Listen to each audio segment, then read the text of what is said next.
네, 알려진 사건 내용은 여기까지고요. 이제 관련된 이야기를 좀 해보겠습니다. 자, 이 사진이 뭐냐면요. 시라이 씨가 범행에 필요한 사전 지식을 전부 인터넷 검색으로 알게 됐거든요. 이 사진은 일본의 파이브 채널이라는 사이트예요. 원래 이름은 우리가 잘 아는 투 채널입니다. 한국에서도 유명했는데 이게 소유권이 넘어가면서 이름도 바뀐 거예요.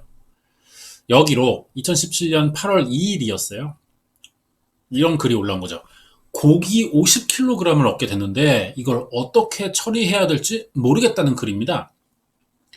이게 얼만큼의 양이냐면은 보통 돼지 한 마리 손질하면은 100kg 가까이 나오거든요. 그러니까 반 마리 정도 되는 겁니다. 통돼지. 사과 박스로 하나 정도 나올 것 같아요.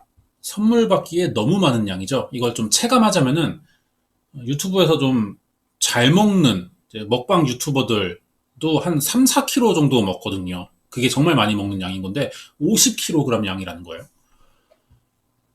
가정집에서 이만큼의 고기를 쓸 이유는 없어요. 그리고 애초에 이만큼의 고기를 다루는 사람이라면 사냥꾼이나 도축업자 정도겠죠. 그러면 취급 방법은 당연히 알 겁니다. 이런 질문 자체가 너무 이상한 거예요. 어떻게 생각해봐도 정상적인 상황은 아니기 때문에 이 글을 본 사람들은 아마 여기서 말하는 고기가 사람 시체일지도 모른다는 반응이었거든요. 그럴만 했던 게 시라이 씨가 연쇄살인을 시작하기 20일 전에 올라온 글입니다. 시신을 어떻게 처리할지 알아보는 사전 준비 과정이었을지도 모른다는 거예요. 하지만 이 글을 쓴 사람이 정말 시라이 씨인지는 밝혀지지 않았죠. 그래도 50kg이라는 거는 흔한 일이 아니기 때문에 어느 정도의 좀 가능성이 있지 않나 생각됩니다. 시라이 씨는 살인이 이게 처음이에요. 연쇄살인으로 9번 했지만 이 첫 살인부터 그 전에는 강력범죄가 없거든요. 그 전에 범죄 전과라고는 성매매 알선밖에 없습니다. 처음으로 저지른 사건인데도 굉장히 치밀했어요. 인터넷 검색으로 범죄 지식을 공부했는지 피해자 중 2명에게만 목 졸린 흔적이 있습니다. 다 목 졸라 죽였는데 나머지 7명에겐 이런 자국이 없거든요. 사큰이 없어요. 왜냐면은 혹시나 자기가 집에 보관하는 이 머리를 밖으로 옮겨야 될 경우 그러면은 발견될 수도 있겠죠, 결국. 이때 사인을 알 수 없도록 피해자들 목에 수건을 감고 목을 매달았다 그래요. 성폭행한 뒤에도 반드시 속옷과 바지를 입혀서 목을 매달기도 했습니다. 가장 특이한 건 시신 보관 방법이에요. 이것도 인터넷 검색을 하다가 생각난 아이디어였다고 하는데 신체는 부위별로 절단이 가능하죠. 그런데 머리는 관절이 없어요. 그래서 자르기 어렵고 부피도 크기 때문에 하는 수 없이 집안에 보관하는 방법이 가장 안전했다고 생각한 거죠. 그래서 아이스박스에 보관했던 겁니다. 그래도 시간이 지나면 부패는 일어나기 때문에 냄새가 나니까 이걸 고양이 모래로 어느 정도 해결했고요. 부패 시간도 늦추기 위해서 가끔씩 얼음을 넣기도 했어요. 그래도 이 시신 부패라는 거는 냄새를 완전히 막을 수가 없습니다. 그만큼 강해요. 이웃 사람들은 시라이 씨 집을 지날 때마다 태어나서 처음 맡는 이상한 냄새가 났고 고기를 끓이는 듯한 냄새도 났다고 했거든요. 이 진술 때문에 시라이 씨가 피해자들의 살을 먹은 건 아닌지 뭐 이런 의심도 많이 했었습니다. 집안 구조 다시 한번 보자면 말이 아파트지 이건 3평 정도 되는 원룸이에요. 화장실도 욕조가 가로 세로 1m 정도 됩니다. 작은 공간이거든요. 이 안에서 시신 처리를 하기는 어려웠을 거예요. 일곱 번째 사건에서 시라이 씨가 약속 장소에 늦게 나타났죠. 3일 전에 사건 뒤처리가 아직 안 끝나서 그랬던 건데 좁은 공간이니까 아무래도 움직이기도 불편하고 시간이 많이 걸렸을 겁니다. 이렇게 작은 방에서 아이스박스 3개와 수납박스 4개를 두고 썩어가는 머리 9개를 2달 가까이 보관했던 겁니다. 이 기간에 시라이 씨는 죄책감이 들거나 겁이 나진 않았고 잡히는 것보다는 시신 썩는 냄새로 악취나 벌레가 생길까봐 이게 더 걱정됐다 그래요. 범행 후 시신 훼손 전에는 피해자들을 사진 찍어주기도 했습니다. 이런 거는 전형적인 연쇄살인범들의 트로피 수집 개념이거든요. 범행 내용이 이렇다 보니까 일본에서는 시라이 씨를 모르는 사람이 없을 정도예요. 우리가 유영철을 생각하는 정도의 느낌이고요. 시라이 씨는 한국에서도 많이 알려져 있습니다. 자살하고 싶은 사람들을 노린 연쇄살인범 이런 인식이 강한데 알려진 내용 때문이긴 하겠죠. 하지만 실제로는 조금 다른 이야기도 있습니다. 당연히 시라이 씨는 죽을 생각이 없어요. 희모라는 관계를 원했던 겁니다. 이게 우리말로는 끈이란 뜻이거든요. 희모가. 정확히는 여성들과의 스폰 개념에 가까울 것 같아요. 여자가 마음에 드는 남자를 자기 집에 두고 금전적인 지원을 해주면서 데리고 사는, 키우는 이런 느낌의 관계인데, 시라이 씨는 자기가 일도 하기 싫고, 그렇다고 재주도 없어요. 능력도 없으니까 여성들에게 매력적으로 보이기는 어렵겠죠. 그래서 자살을 생각하는 여성들을 노렸던 겁니다. 우울증이 있고 정신적으로 약해져 있으면 자기가 꼬시기 쉬울 거라는 생각을 한 거죠. 그래서 트위터를 이용하기 시작했고 계정도 5개나 만들었어요. 주로 자살, 우울, 외로움 이런 단어들을 검색해서 트윗이 이제 나오겠죠. 키워드로. 그런 여자들에게 연락을 했고 자살을 자기가 도와주거나 같이 죽자면서 만나면 또 굉장히 잘해줍니다. 말도 잘하고 잘 챙겨주고 하면서 점점 감정적으로 호감이 있는 상태를 만들어요. 그렇게 희모 관계를 맺어가는 겁니다. 더 이상 살 생각이 없는 여성들이라 돈에 대한 미련도 없고 큰 돈을 갑자기 써도 후회는 되지 않겠죠. 여기에 해당되는 게 첫 번째 피해자인 미우라 미즈치였던 거예요. 시라이 씨는 미우라가 고등학교 졸업 후 돈을 바로 벌었기 때문에 아마 이런 것도 트위터 글을 확인하면서 정보를 좀 미리 얻었던 거겠죠. 일찍 돈을 벌기 시작했으니까 돈이 꽤 있을 거라는 생각이 들었고요. 이걸 뺏고 싶었다고도 진술했습니다. 그래서 같이 죽자며 접근했고 막상 만나서는 동거하자고 설득했어요. 이렇게 집을 보러 다니면서 51만 엔을 받아냈던 겁니다. 하지만 생각보다 큰 돈을 받은 거예요. 그래서 이거를 돌려줘야 될지도 모른다는 생각이 들었습니다. 그래서 인터넷으로 살인 방법과 사체 처리를 검색해서 범행을 계획했던 거죠. 자기도 미우라를 죽인 건 안타깝다고 그랬어요. 왜냐면은 계속 희모 관계로 이용할 수 있었는데 그러지 못해서 안타깝다는 겁니다. 피해자들은 다 우울증이 있고 자기 이야기를 그래서 외부에 잘 알리지 않는 성격이라 사건 전에 일들이 잘 알려져 있지는 않아요. 그래서 첫 사건은 추측이 많은데 미우라는 죽을 생각을 했던 게 아니라 새 남자친구를 구하다 시라이 씨를 만난 걸 수도 있다는 겁니다. 원래 사귀고 있던 남자친구가 세 번째 피해자인 니시나카죠. 남자친구가 있지만 외로움을 타다 트위터를 시작했고 우연히 시라이 씨를 얘를 만나면서 남자친구를 바꿨다는 이야기인데 그래서 6월 달에 헤어지고 8월부터 시라이 씨와 같이 살 아파트를 보러 다녔을 이런 가능성도 있다는 거예요. 동반 자살을 목적으로 만나긴 했지만 미우라는 시라이 씨라는 사람에게 남자로서의 관심이 생겼고 사실은 니시나카와 헤어지고 난 뒤 진짜 죽고 싶었던 게 아니라 그만큼 정신적으로 힘들었다는 거죠. 그래서 자기를 잘 이해해주는 시라이 씨와 같이 살려고 했을 이런 가능성이 있다는 이야기도 있습니다. 평소 미우라가 혼자 자취하겠다는 말도 가족에게 해왔었고 살해당하기 전 트위터에 올린 다시 해보고 싶다, 실종합니다 라는 말도 자살을 다시 시도한다는 게 아니라 다시 한번 잘 살아보고 싶다는 뜻 그리고 실종합니다는 주변과의 연락을 끊고 시라이 씨와 조용하게 잘 살겠다 이런 의도로 해석될 수도 있다는 거예요. 51만 엔도 이런 이유라면 충분히 줄만하다고 볼 수 있어요. 이런 과정에서 미우라에게 차인 니시나카도 우울증이 생겼고 약을 먹을 수 있는 거죠. 그래서 삼각관계가 되기도 하니까 니시나카가 시라이 씨를 찾아가서 남자끼리 술 먹고 솔직한 이야기를 또 해볼 생각이었지만 그럴 생각이 없는 시라이 씨에게 살해당했을 이런 가능성도 있는 거고요. 이런 식으로 범인과 피해자 사이의 관계가 이 사건은 잘 드러나 있지 않아요. 그렇기 때문에 추측성 글이 인터넷에 떠들 수밖에 없기도 한데 범행 장소가 다 집이죠. 그래서 목격자도 없고 트위터는 익명성이 또 강해서 관련된 사람들을 찾기도 힘들거든요. 결국 이야기를 들어볼 사람은 범인인 시라이 씨밖에 없는데 범인의 말을 우리가 또 무작정 들어줄 수는 없잖아요. 그러니까 다양한 의심을 하게 되는 것 같습니다. 미우라를 살해하면서 이 방법으로 돈과 여자를 만날 수 있다는 생각이 들었어요. 그래서 범행을 계속 한 건데, 다섯 번째인 후지마 히토미와 여섯 번째 스다 아카리는 원래 죽일 생각이 또 없었다고 합니다.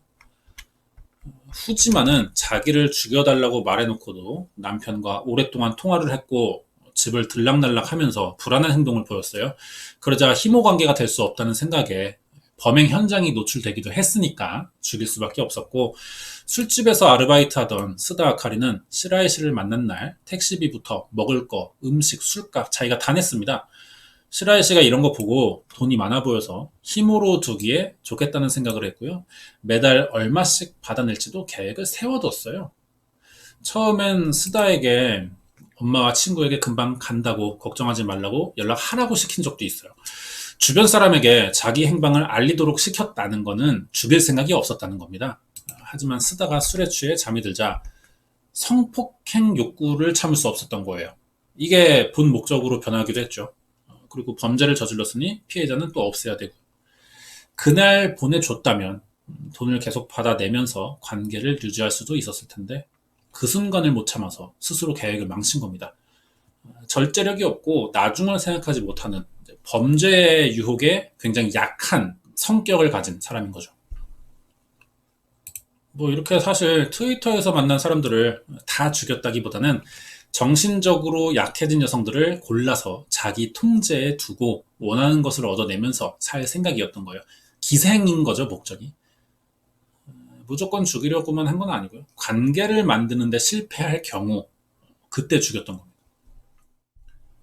시라이 씨와 같은 방식으로 만난 여성 중에는 생존자도 3명이 있었습니다. 범행 방식이 유명해지면서 생존자는 기사가 나가긴 했지만 이렇게 관심을 잘 받지 못했거든요. 32살의 안마사와 유흥업소에서 일하는 22살, 그리고 고등학생인데, 안마사에겐 8월부터 밥을 얻어먹기 시작했고요. 같이 호텔도 다니면서 10월까지 2달간 만났어요. 그러니까 살인 시기랑 겹치는 겁니다. 동시에 여러 명을 바꿔가면서 만났던 거죠. 유흥업소에서 일하던 여성은 남자친구가 경찰에 체포돼 죽고 싶다는 글을 트위터에 올린 적이 있어요. 이걸 놓치지 않은 시라이 씨가 연락을 했고 집요하게 만나자고 설득합니다. 9월부터 10일간 동거를 하기도 했죠. 이 여성과는 성관계가 없었거든요. 이게 시라이 씨의 큰 목적 중 하나인데, 이유가 뭐냐면 자기가 예전에 업소 스카우터 출신이었다는 거죠. 그래서 이런 쪽에 일하는 여성은 피했다는 거예요. 왜냐면은 이런 직업이 야쿠자와 연결되는 경우가 많기 때문에 자기가 위험할 수도 있겠다고 판단한 거겠죠. 그래서 만나온 날짜도 좀 적은 겁니다. 그런데 네 번째 사건을 이 여성과 같이 살던 기간에 저지른 걸로 확인됐거든요. 친구를 만나러 간 사이에, 여자가 같이 살다가 10일 사이에 외출했을 때 다른 여자와 트위터로 연락해서 집으로 데리고 와서 죽인 거예요. 네 번째 피해자죠, 이게. 7시간 만에 뒷처리까지 다 끝낸 겁니다. 나중에는 시신 처리도 굉장히 빨라졌어요. 2시간 만에 모든 범행을 끝낼 만큼 익숙해집니다. 이때까지도 이 동거하던 업소에서 일하는 여성은 시라이 씨 집 아이스박스에 사람 머리가 있다고는 전혀 생각하지 못했거든요. 냄새가 났을 텐데 이걸 왜 의심하지 않을 수 있는지 이상합니다. 이 아이스박스는 시라이 씨가 먼저 밝히기도 했어요. 이상하게도 필요 없어 보이는 아이스박스를 여러 개 쌓아두고 있으니까 이 여자가 물어봤거든요. 그러자 자기가 사람들의 자살을 도와주고 있으며 안에는 시신이 들어있다고 밝힙니다. 여자가 놀라면서 경찰에 들키지 않겠냐고 물어보니까 시라이 씨가 괜찮다면서 뚜껑을 열어서 보여주는 거예요. 그러니까 이 여자가 도망갔어요. 다시는 찾아오지 않았다고 합니다. 자, 세 번째 생존자는 고등학생이죠. 시라이 씨 진술상 이 고등학생은 처음부터 자기 말을 잘 듣지도 않았고 별 관심도 보이지 않자 그냥 돌려보냈다고 합니다. 이 고등학생에게도 아이스박스에 뭐가 들어있는지 밝히면서 자기가 죽고 싶은 사람들의 자살을 돕고 있다고 이야기했어요. 그러자 자기가 죽고 싶다고 한 건 거짓말이었다면서 연락을 끊었다고 합니다. 이렇게 희모 관계가 될 것 같은 여성은 살려두고 계속 만날 생각이었어요. 그러면 그 남자 1명 빼고 8명의 피해자들은 우발적인 성폭행에 대한 사건을 숨기기 위해 살인, 그리고 희모 관계를 유지하다가 뭐 정신을 차린 거죠, 저들이. 이제 벗어나고 싶고, 잘 살고 싶고, 자살 안 하겠다. 이렇게 이야기하니까 죽이거나, 뭐, 이랬을 가능성들이었다고 봐야 될 거예요. 어, 여기에 또 다른 여성인 제이라는 사람도 있거든요. 제이도 시라이 씨를 트위터에서 알게 됩니다. 하지만 직접 만난 적은 없어요. 9월 6일에 제이는 트위터에 죽고 싶다. 같이 죽어줄 수 있는 사람을 구한다고 글을 올립니다. 이때는 세 번째 사건인 니시나카의 살인을 한 뒤고요. 네 번째 하나코 사건이 일어나기 전이에요. 이 율락업소에서 일하는 업소 여성과 같이 지내던 그 기간과도 겹칩니다. 시라이 씨가 이 글을 보고 자기는 자동차와 수면제를 가지고 있으니 같이 죽자면서 연락했어요. 이걸로 통화까지 하는 사이가 됐는데 50일 정도로 연락했습니다. 시라이 씨는 자기 이름을 25살에 야마모토 료라고 밝히면서 어릴 때 부모가 이혼했고 자기는 외동아들이라고 거짓말했거든요. 그러면서 생활비가 부족한데 일은 또 하기 싫다고 합니다. 슬슬 목적을 드러내는 거죠. 처음엔 같이 죽자는 대화를 했지만 대화가 계속 될수록 빨리 만나자는 얘기를 더 많이 한 거예요. 이게 돈을 뜯어낼 만한 여자인지 좀 간을 보는 확인 과정이었을 것 같습니다. 10월이 되자 시라이 씨는 사귀자고 고백을 해요. 같이 여행도 가자는 거예요. 제이가 자살에 대한 이야기를 꺼내면 연탄가스를 이용하면 고통도 심하고 실패하면 후유증이 남으니까 목을 조르는 게 제일 좋다면서 전 재산을 준다면 직접 죽여준다는 말을 했거든요.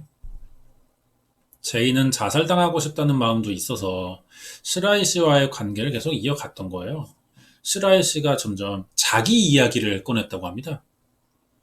무직이고 지금 아무것도 하지 않는 쓰레기 같은 인간이라 자기는 고향에 돌아갈 수 없다라고 말했다는데 그러자 제이가 죽고 싶다는 생각은 언제부터 했냐고 물어봤어요. 시라이 씨는 고등학교 2학년 때 자살 시도를 한 적이 있죠. 왜 그랬냐면은 운동부나 좀 체격이 큰 학생들에게 괴롭힘을 당했던 거예요. 그래서 학교가 가기 싫었다고 합니다. 자기 비하나 안 좋은 기억을 말하는 걸 봐서는 제이에게 어느 정도는 좀 솔직한 마음도 있었던 것 같아요. 만나진 않았지만. 시라이 씨는 진술에서 죽고 싶다며 자기가 집을 찾아온 사람 중에는 정말 죽고 싶어 한 사람이 한 명도 없다고 했습니다. 피해자 대부분은 왕따나 괴롭힘, 가정환경 문제로 사회에 적응하지 못했고 우울증에 걸려있는 사람들이었다는 거예요. 그러니까 시라이 씨도 이런 사람이었던 거죠. 피해자가 가해자로 변한 이런 경우인데 이걸 역으로 악용한 거죠. 자기가 같은 상황에 있는 사람들이 어떤 점에 약하고 뭘 원하는지 잘 알기 때문에 피해자들의 심리를 파고들 수 있었던 것 같습니다. 제이도 시간이 더 길어졌으면 아마 살해당했을 가능성은 굉장히 높죠. 10월 27일에도 제이는 시라이 씨에게 연락을 한 적이 있어요. 하지만 얘가 연락을 받기 전에 체포되면서 만나지 못했습니다. 이렇게 기소되고 이 사람이 NHK 방송사와 인터뷰를 하게 돼요. 이유는 NHK가 돈이 많아 보여서였다는 겁니다. 돈을 주면 자기 모든 이야기를 사건에 관련된 자세한 이야기를 다 하겠다. 이렇게 딜을 건 거예요. 그러면서 필요하면 자기 부모나 피해자 유족에게 사과 편지도 쓰겠다면서 이게 또 매체로 통해 보도되면은 방송사가 돈을 벌죠. 그렇게 이제 이해관계를 만들려고 한 건데 누구에게 보낼지에 따라 받을 금액을 또 정해두기도 했습니다. NHK는 인터뷰 때마다 3만 엔을 줬어요. 그러자 시라이 씨가 NHK와 만날 때마다 받는 돈으로 구치소 매점에서 도시락 사 먹었고 매점빵이 맛있다고 하거나 자기가 좋아하는 만화책도 넣어달라고 했거든요. 반성할 생각이 하나도 없는 거죠. 사건에 관련된 질문을 하자 이래요. 피해자들에게 이렇게 말하면 실례인지 모르겠지만 평소 재난 재해나 교통사고로 많은 사람들이 죽는데 자기가 저지른 사건이 이것과 같다, 마찬가지라면서 사과할 생각은 없다는 거예요. 그러면서도 돈만 주면은 그때는 사과도 하고 편지도 쓸 수 있다고 밝힌 겁니다. 어차피 증거도 다 있기 때문에 재판에서 전부 다 말할 생각이고 오히려 피해자 때문에 자기가 잡혔다는 말도 했어요. 피해자에게도 잘못이 있다는 말은요. 사회성이 떨어지는 연쇄살인범들에게서 자주 들을 수 있는 말이기도 합니다. 시라이스를 잡을 수 있게 피해자인 타무라의 오빠와 경찰에게 제보한 여성이 누구인지는 공개되지 않았어요. 아마 피해자 보호 때문에 경찰이 밝히는 것 같지 않은데, 시라이 씨와 만났던 생존자 3명 중 1명일 가능성이 높죠. 이 사람을 뭐 굳이 조금만 추측해 보자면은 제이는 일단 만난 적이 없어요. 그러니까 얼굴을 몰라서 현장에서 봐도 증언할 수 없겠죠. 제외하고 시라이 씨의 얼굴을 아는 윤락업소, 마사지사, 이 사람들은 성인이고 직업이 있어요. 시간적 여유가 많은, 그러니까 고등학생이 좀 트위터를 할 시간이 많지 않을까요? 그러면은 이 고등학생이 아마 타무라가 올린 도움을 달라는 글을 발견했을 가능성이 좀 높아 보입니다. 이 고등학생은 시라이 씨를 만나서 자살 시도를 해본 적이 있다는 말을 들었어요. 시라이 씨가 목이 졸려 죽는 게 좋다고 말했는데, 목을 보니까 정작 시라이 씨 목에는 졸린 흔적이 없었다는 거죠. 그래서 거짓말하고 있다는 생각이 들었고요. 빨리 집으로 돌아갔다고 합니다. 시라이 씨는 이 고등학생이 자기 말도 잘 듣지 않았고 관심이 없어 보여서 돌려보냈다고 했기 때문에 정황상 이 고등학생이 제보자에 제일 가까워 보입니다. 시라이 씨 집 조사할 때요, 8개의 박스 중에 1개가 비어 있었어요. 이게 10번째 피해자 머리를 넣으려고 준비한 거였습니다. 제보자 여성을 노리고 준비해 뒀던 거겠죠. 여기까지인데 재판은 뭐 이야기할 게 없어요. 너무 상식적인 결과예요.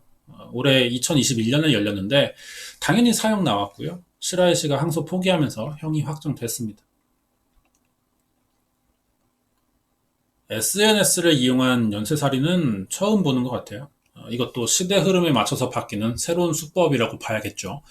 기존의 수사 방식이 통하지 않는 걸 보여준 사건이었고요. 그래서 검거하는데도 시간이 걸렸던 겁니다. 사건 며칠 뒤인 2017년 11월 3일에 트위터 본사에서 자살과 자해를 조장하는 트윗이나 잔인하고 폭력적인 사진의 사용을 금지하는 쪽으로 서비스 약관을 변경했거든요. 이 사건 때문이라고는 뭐 딱히 할 수는 없겠지만 트위터는 익명이라는 장점과 동시에 인터넷 범죄의 확대를 가져온 계기가 되기도 했어요. 지금 SNS는 가장 강력한 커뮤니케이션 수단이고요. 사회예요. 그 안에 또 사회가 있습니다. 인터넷 문화예요. 인간 관계를 만들고요. 경제 활동도 가능합니다. SNS가 직업인 사람도 있거든요. 이렇게 인간이 모여드는 공간은 항상 범죄가 또 따라올 수밖에 없기도 하죠. 지금 트위터에서는 마약 거래나 납치 사기가 일어나고 있고요. 최근에는 성범죄의 수단으로도 많이 쓰이고 있습니다. 시라이 씨의 연쇄살인도 트위터를 이용한 범죄였죠. 그러면서도 동시에 SNS로 검거가 또 가능했던 거예요. 어떻게 이용하느냐에 따라서 사회적 영향이 좀 다를 수 있습니다. 해외와 다르게 우리나라는 인터넷 실명제를 사용한 적이 있어요. 잠깐 하다가 폐지됐지만 다시 시행하자는 이야기가 또 나오고 있거든요. 인터넷 실명제도 사용제 폐지와 비슷합니다. 찬반의 이유가 너무 명확하고요. 근거도 둘 다 설득력을 가지고 있어요. 오랫동안 그래서 결과를 내지 못할 이야기가 될 것 같습니다. 경찰은 이런 사건을 경험한 적이 많지 않았겠죠. 그래서 수사 방법도 막막했을 거예요. 우리나라도 실제로 사이버 수사대에 신고 접수해 본 사람들 말 들어보면은 담당 경찰이 왜 피해를 입게 된 건지 구조를 이해하지 못하는 경우들이 좀 많다고 합니다. 사이버 수사대에 근무하는데도. 그만큼 인터넷은 유행이 너무 빠르게 변해요. 그만큼 범죄 수법도 빠르게 진화하고요. 파악되기 전에 또 변할 겁니다. 준비한 내용은 여기까지예요. 이번 이야기는 2017년 일본에서 일어난 자살 도우미 시라이시 타카히로의 연쇄살인 사건 파일이었습니다.